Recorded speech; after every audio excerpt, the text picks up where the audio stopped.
datang di podcast bersama saya Sivartika Dewi bersama ibu saya. Coba ibu kenalin. Perkenalkan, nama saya Oktoriana Dewi Damayanti. Nah, kali ini kita akan bahas tentang serunya menjadi orang tua di era digital. Untuk ibu sendiri bisa diceritakan berapa putra-putri ibu? Ya, alhamdulillah anak kami itu semua ada 3, terdiri dari 2 perempuan dan 1 laki-laki. Oke, untuk umurnya sendiri itu jaraknya jauh-jauh atau deket nih, Bu? Jarak antara anak yang nomor 1 dan kedua lumayan jauh ya, ada 6 tahunan. Lalu yang nomor 2 dan 3 sekitar 3 tahun.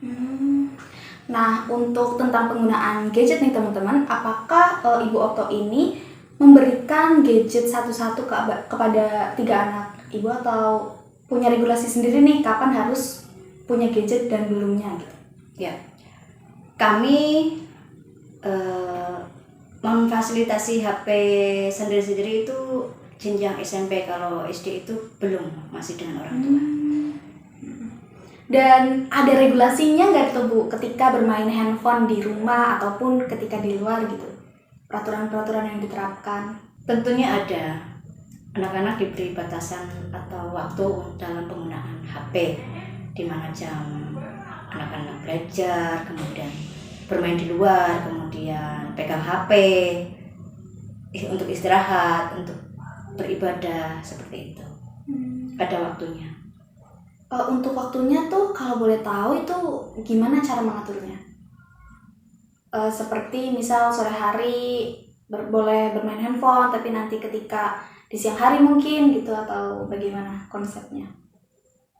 Tergantung anaknya mau pegang HP-nya jam berapa. Kalau dia sudah melakukan aktivitas, ya baru boleh pegang HP.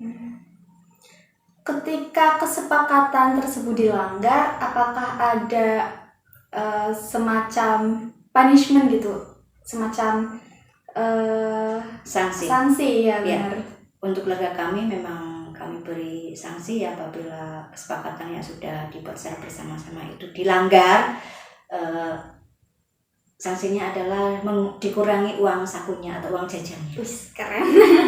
Tapi ada nggak sih pemberontakan dari anak-anak ibu ketika aturan tersebut ya dilaksanakan di rumah? Awalnya iya, memberontak, tidak setuju, tapi setelah diberi pengertian, akhirnya dia menerima karena kita juga menerapkan disiplin juga kepada anak-anak kami. Benar-benar. Jadi disiplin dan tanggung jawab. Oke, jadi intinya teman-teman di keluarga ibu ada peraturan terkait penggunaan gadget, tetapi ketika peraturan tersebut dilanggar pastinya ada punishment ya untuk semacam proses pembentukan kebiasaan ya, seperti itu. Suatu kebiasaan yang dilakukan di rumah. Lalu bagaimana sih ibu memandang tentang gadget yang mudah diakses oleh anak-anak? Gadget yang mudah diakses anak-anak, ya kita beri batasan-batasan seperti tontonan-tontonan itu harus disaring. Jadi tidak semua harus ditonton atau dilihat. Dan tetap pengawasan atau pendampingan orang tua itu sangat penting. Oke. Ada nggak tips-tips nih untuk para orang tua ataupun untuk saya sendiri nih yang nantinya bakal jadi calon ibu gitu terkait kebiasaan diri anak mengenai penggunaan gadget gitu?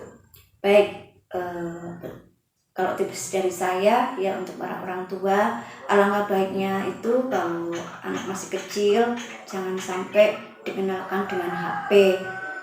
Untuk saat ini, di era saat ini kan banyak sekali para ibu-ibu di luar sana mengenalkan gadget itu sejak kecil dengan alasan biar anak mereka itu biar tidak rewel, biar anteng gitu, seperti itu. Pada dasarnya anak-anak sebenarnya itu belum mengenal HP.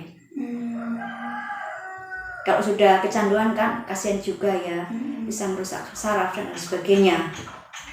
Jadi sebelum anak kecanduan jangan dikenalkan HP. Toh nanti ada saatnya anak-anak tahu tentang HP. Oke, last question nih. Saya jadi terpancing dengan ucapan ibu tadi terkait sebenarnya kalau untuk ibu sendiri kapan mulai ibu memperkenalkan gadget seperti itu? Apakah memang dari faktor keluarga yang sudah memperkenalkan atau memang dari luar gitu anak-anak? Kalau dari luar sepertinya tidak ya. Mungkin dari keluarga. Kalau dari keluarga ya tetap dalam pendampingan orang tua. Dan masih kecil pun ya tidak boleh dibiasakan melihat seperti kalau anak-anak yang mungkin permainan dan sebagainya yang sampai benar-benar dia kecanduan seperti itu, lama melihat begitu. Oke, ini adalah pembahasan yang sangat menarik ya teman-teman. Mungkin ini sudah di penghujung obrolan kita tentang serunya menjadi orang tua di era digital. Terima kasih untuk Ibu dan selamat jumpa. Sampai jumpa. Bye bye.